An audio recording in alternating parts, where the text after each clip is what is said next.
Il relève vers son serviteur, il se souvient de son amour, de la promesse faite à nos pères en faveur d'Abraham et de sa race à jamais.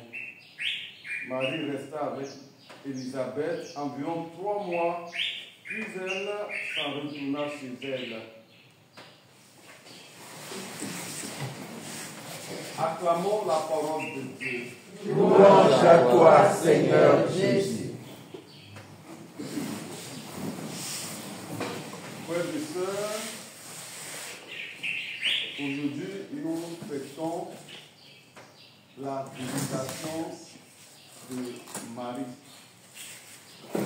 Marie rend visite à qui? Quand on parle de visitation, elle rend visite à Élisabeth.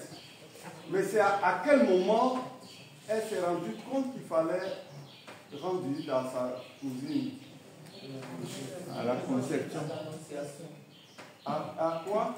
À sa conception. À l'annonciation. À l'annonciation. C'est vrai que l'ange lui révèle que sa cousine est enceinte, mais l'esprit est venu. C'est après son fiat là, après son vie, que l'esprit descend sur elle. Et l'esprit qui est descendu sur elle là, c'est l'esprit de service. Vous ne pouvez pas dire que vous avez reçu l'Esprit Saint et puis ne pas être charitable. Ça n'existe pas. Ça n'existe pas. Lorsqu'elle a entendu que sa cousine est enceinte, on dit qu'elle va avec empressement. Avec empressement. Et ça, je n'apprends rien aux femmes. Lorsque vous apprenez que votre fille est enceinte, qu'est-ce que vous faites? Et que c'est presque au déjà, oui, vous déménagez, rapido, pressé, vous courez. Et ça, c'est pour passer combien de temps après? Et oui, après l'accouchement, au moins 3 mois, vous voyez. 3 mois. C'est vous-même qui êtes bien nourri que là. Vous êtes mieux nourri que celle qui allait. Alors, pourquoi je souligne cet aspect? Parce que la femme aime beaucoup le service. Peut-être que, bon, les enfants n'ont pas connu ça. Mais au village, papa, maman vont au champ.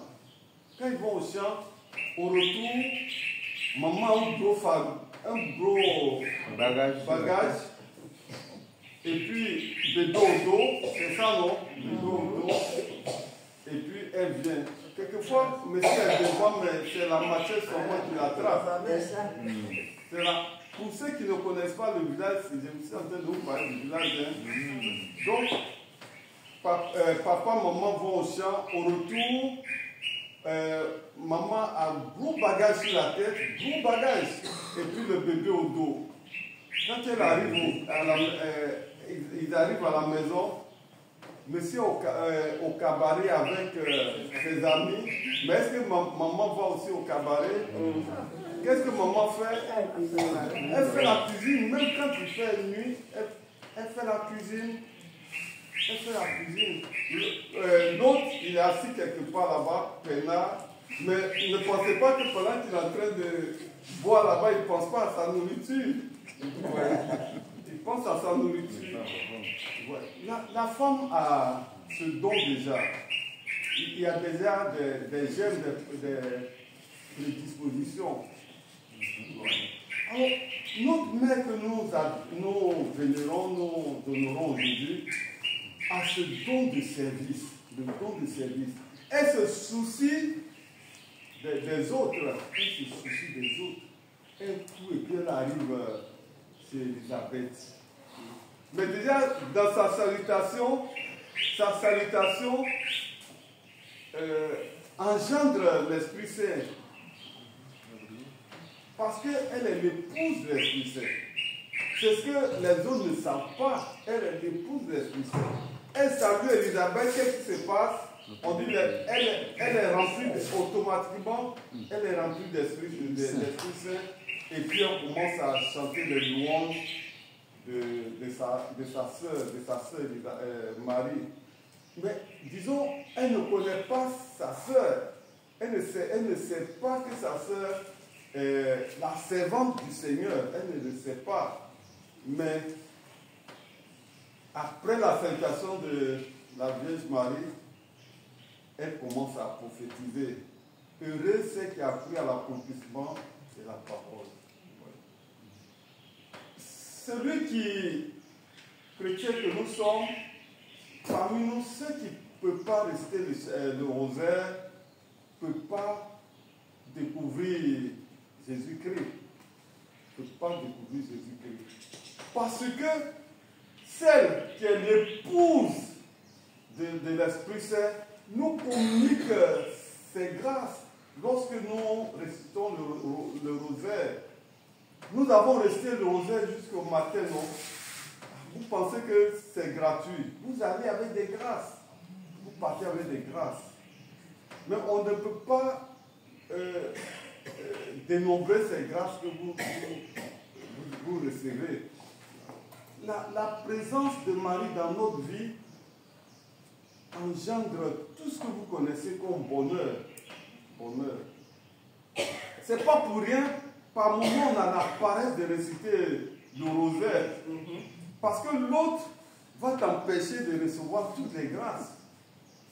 On a la paix du cœur quand on récite quotidiennement le rosaire. On a la paix du cœur, mes chers amis. On a la paix du cœur. On a la paix du cœur parce qu'elle est présente. Vous pensez que c'est pour rien que Jésus va dire à sa mère, étant sur la croix, voici ta mère. Non. Vous savez que Jean représentait le premier fils de toute l'humanité. À la croix, c'est une nouvelle vie, une nouvelle humanité qui est en train de naître. Donc le premier fils de cette humanité, c'est qui? C'est Jean. Donc quand Jésus dit à sa mère, voici ton fils, c'est toute l'humanité, à toute l'humanité à qui il donne sa mère, non? Et à toute l'humanité. Ah, mais Jean l'accueille chez lui. Nous aussi, nous devons accueillir la Vierge. La Vierge. Vous avez écouté bien son cantique là, non? Le cantique de la Vierge. Vous avez bien écouté? Ah. Elle dit, qu'est-ce qu'elle dit? Qu'est-ce qu'elle dit dans son cantique? Le Magnificat. Le Seigneur des merveilles, c'est son nom. Son amour s'étend d'âge en âge. Voilà. Déploie sa force. Voilà. Il élève les anges.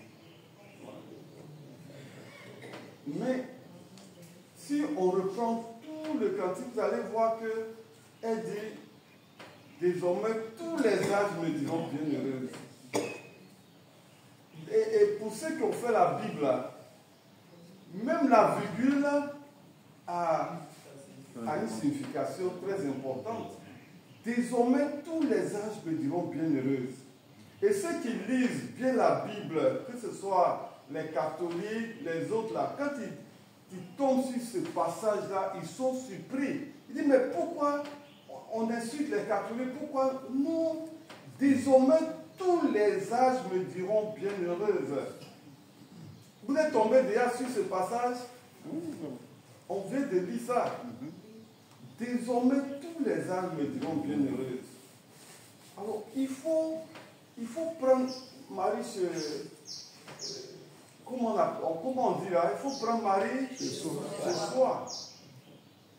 Il faut réciter chaque jour son rosaire. Et si on a la paresse, c'est une bonne chose. N'ayez pas peur d'avoir la paresse de prier. Parce que l'autre sait qu'en priant régulièrement, il ne peut plus avoir sa force. Il n'est plus rien. Donc on va avoir la paresse. Mais pourquoi il y a des saints, il y a des gens qui ont surpassé tout cela? Malgré ma faiblesse, malgré ma paresse, tu fais. On fait. à un moment donné, c'est ceux-là qu'on appelle des saints. Vous avez vu Padre Pio la semaine passée, non? La semaine passée, on a présenté le film de Padre Pio. Il était tout en prière, même fatigué, même malade, il était en prière. Et puis il s'est rendu dans l'église, tous sont en train de prier. Il regarde, il fixe la croix du Christ, qu'est-ce qui se passe? Là où il y a eu des marques, des blessures, là, où on a mis des clous là, il voit que tout a commencé à saigner, toutes ces parties ont commencé à saigner. Il a regardé, regardé, à la fin il s'est passé, ça s'est transporté chez lui-même. Toutes ces parties étaient, ces parties qu'il a vues saigner là, s'est déporté sur lui. Il a commencé à souffrir. Ouais. Alors donc, dans nos fatigues, pas, oh, je suis fatigué, je ne prie pas aujourd'hui. Non, non. C'est l'effort, il faut faire l'effort. Il faut faire l'effort. Alors, la Vierge a aimé Dieu véritablement. Et elle a prié, elle a beaucoup prié. Et ce qui me réconforte, c'est qu'elle continue de prier pour nous. Vous avez vu l'apparition de la Vierge Marie au Père Maximilien Paul. Vous avez vu? Vous n'avez pas vu, vous n'avez pas suivi. La Vierge apparaît et puis, quand elle apparaît, elle étend sa main comme ça. Et on voit des faisceaux de lumière qui descendent. Et puis il y a ceux qui ne descendent pas. Le petit, il a regardé ce qu'il demande à la Vierge, mais pourquoi il y a des faisceaux de lumière qui descendent et puis ceux qui ne descendent pas? Elle dit, mais ce sont les grâces que vous ne demandez pas qui remontent. Les grâces que vous ne demandez pas. Alors, je crois que ce matin, elle va nous laisser toutes ces grâces-là. Elle ne va plus les laisser partir, mais elle va nous laisser toutes ces grâces.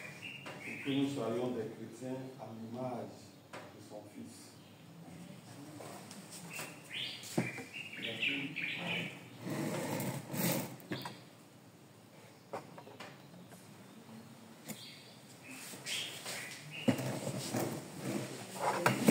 Venez pour la prière pour nous, nous allons monter nos supplications vers les très bons, nous-mêmes et pour tous les hommes.